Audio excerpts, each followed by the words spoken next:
After the defeat at Plazi, Sirajuddaulah was killed and Mir Jafar made the Nawab. The company was still unwilling to take over the responsibility of administration. Its prime objective was the expansion of trade.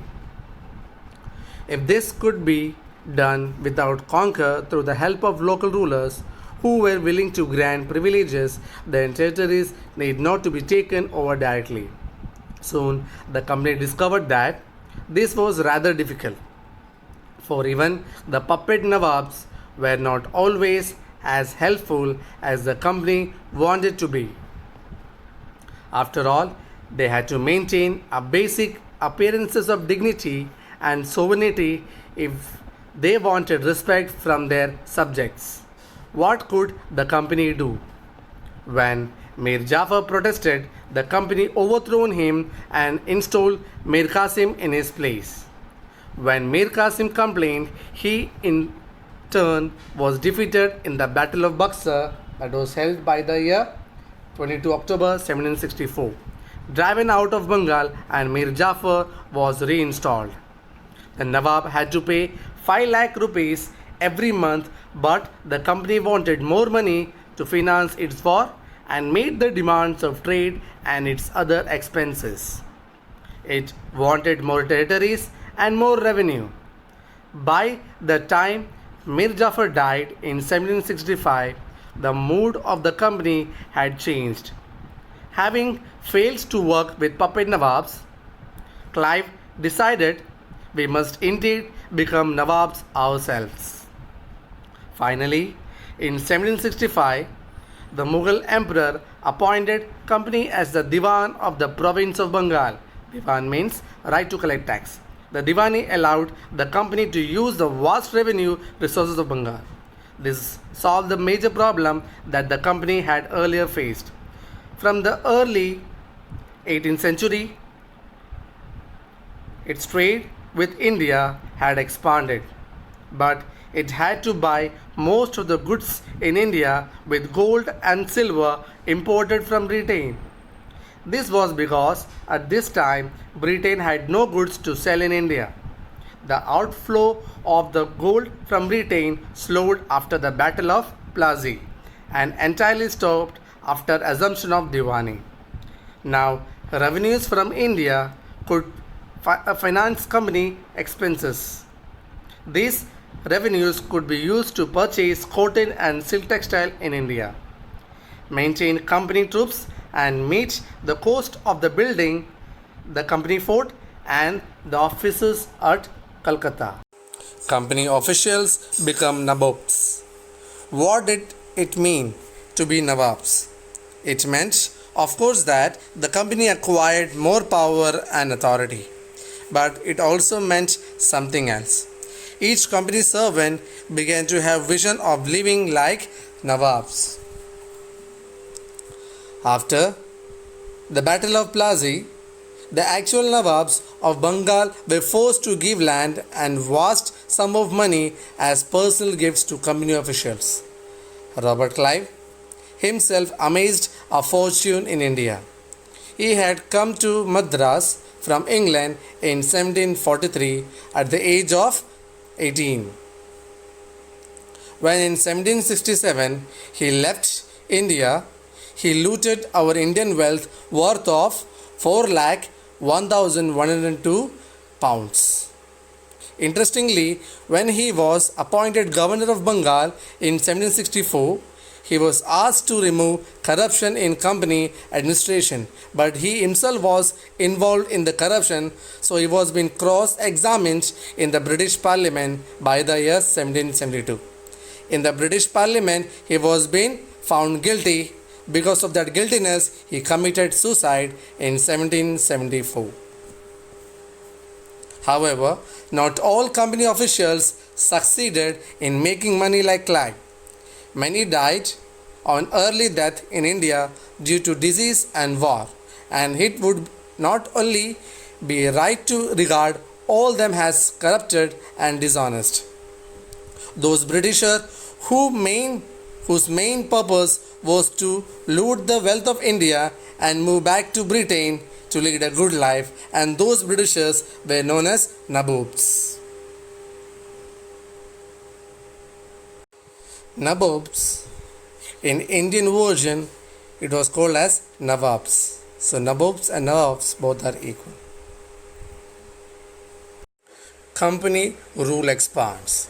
If we analyze the process of annexation, that is conquering, of Indian states by the East India Company from 1757 to 1857, certain key aspects emerged. The company rarely launched a direct military attack on an unknown territory. Instead, it used a variety of political, economical, and diplomatic methods to extend its influence before annexing an Indian kingdom.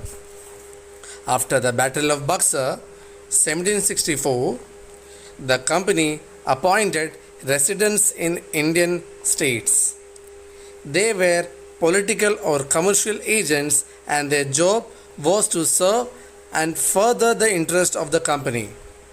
Through the residents, the company officials began interfering in the internal affairs of the Indian states.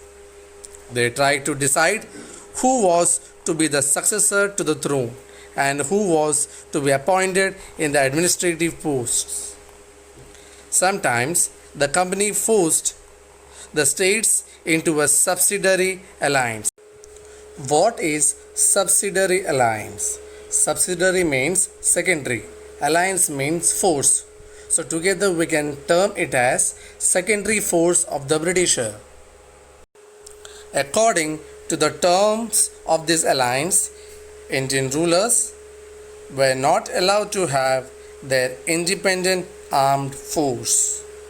They were to be protected by the company, but had to pay for the subsidiary forces that the company was supposed to maintain for the purpose of this protection. If the Indian rulers failed to make the payment, then part of their territory was taken away as penalty. For example, when Richard Wellesley was Governor General in 1798 to 1805, the Nawab of Awadh was forced to give over half of his territory to the company in 1801, and he failed to pay as the subsidiary forces. Hyderabad was also captured by the Britisher on similar ground. The company sought to direct military confrontations when it saw a threat to its political and economical interest. This can be illustrated with the example of southern Indian state of Mysore.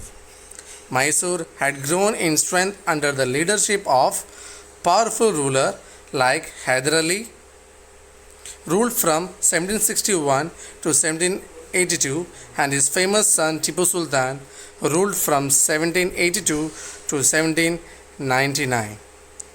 Mysore controlled the profitable trade of the Malabar coast, where the company purchased pepper and cardamom. In 1785, Tipu Sultan stopped the export of sandalwood, pepper, and cardamom through the ports of his kingdom and disallowed local merchants from trading with the company. He also established a close relationship with the French in India and modernized his army with their help. The British were furious. They saw Hyder Ali and Tipu Sultan as ambitious, arrogant, and dangerous rulers who had to be controlled and crushed. 4 wars were fought with Mysore: 1767 to 69, 1780 to 84, 1790 to 92, and 1799. Only in the last battle, the Battle of Seringapatam, did the company ultimately win a victory. Tipu Sultan was killed defending his capital Seringapatam. Mysore was placed under the former ruling dynasty of the Udayas, and the subsidiary alliance was imposed in that state. The legend of Tipu, that is Tipu Sultan. Kings are often surrounded by legend and their powers glorified through folklores. Here is a legend about Tipu Sultan, who became the ruler of Mysore in 1782. It is said that once he went hunting in the forest with a French friend. There he came face to face with a tiger. His gun did not work and his dagger fell to the ground. I battled with the tiger unharmed until he managed to reach down and pick up the dagger. Finally, he was able to kill the tiger in the battle. After this, he came to be known as the Tiger of Mysore. He had the image of the tiger on his flag. War with the Marathas. From the late 18th century, the company also sought to scalp and eventually destroy Maratha power.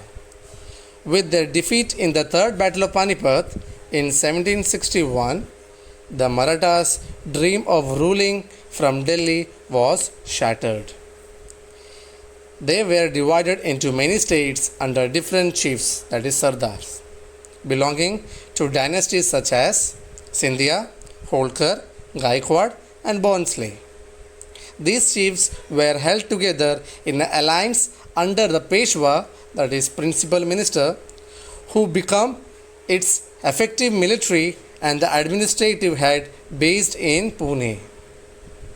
Mahadji Scindia and Nana Padnais were two famous Maratha soldiers and statesmen of the late 18th century. The Marathas were involved in a series of wars with the Britishers. In the first war that ended in 1782 with the Treaty of Salbai, there was no clear victor.